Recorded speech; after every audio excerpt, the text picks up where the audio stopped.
অজ্ঞাত পুরুষের লালসার শিকার হয়ে গর্ভবতী হন রাহিমা নামের এক মানসিক ভারসাম্যহীন নারী।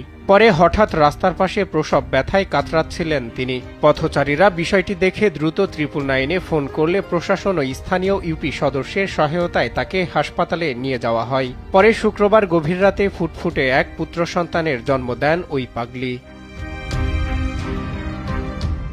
স্থানীয়রা জানান, পাগলি রাহিমা দীর্ঘদিন দুমকির রাজাখালী বাজার এলাকায় ঘুরে বেড়াতেন। তবে রাহিমার বাড়ি নরসিংদী বলে জানা গেলেও তিনি কিভাবে এই এলাকায় আসলেন তা কেউই জানেন না।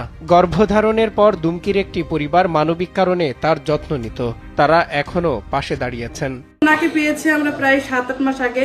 উনি খুব লিখতে পারে। উনি লিখতে লিখতে একটা সময় একটা ফোন নাম্বার লিখে ওইখান থেকে ওনার ফ্যামিলির সাথে আমরা যোগাযোগ করি। তো ওনার ফ্যামিলিতে ওনার মা বাবা দুজনই অসুস্থ, একজন এখনো মনে হয় তো মেডিকেল ভর্তি আছেন।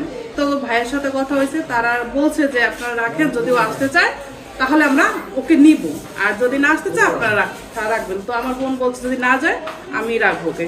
পড়াশোনা করেছে অনেক দিন, তাতে হিসেব করি না।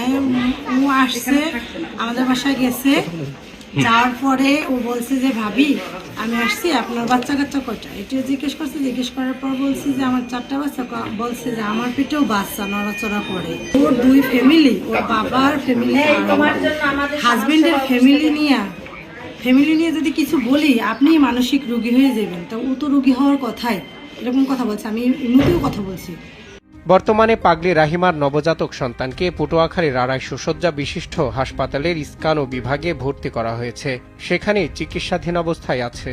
বাচ্চাটা হাসপাতালে 4 তলায় ভর্তি করে এবং ওরে এখানে যাবতীয় যা আছে সমাজ কল্যাণ থেকে শুরু করে আমাদের তত্ত্বাবধায়ক স্যার সবাই মিলে ওরে যেখানে যা লাগে ওষুধপত্র যত চিকিৎসা আছে সব আমরা এখানে ম্যানেজ করি।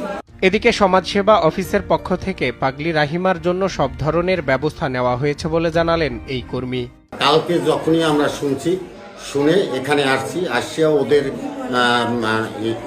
ইনচার্জ, হাসপাতালের ইনচার্জ আপাত যে আছে তার সাথে যোগাযোগ করে উনি যেগুলো প্রয়োজন সেগুলো আজকে আমরা যেমন 2 সেট মেক্সি কাপড় এবং মেক্সি এবং পেটিকোট, ওড়না এবং স্যান্ডেল। পাগলি রাহিমার সন্তানের বাবাকে এই প্রশ্নের উত্তর আজও অজানা। অসহায় এই জন্মের ভবিষ্যৎ কি, তার দায়িত্ব কেই বা নেবে, এমন প্রশ্নই ঘুরপাক খাচ্ছে স্থানীয়দের মাঝে।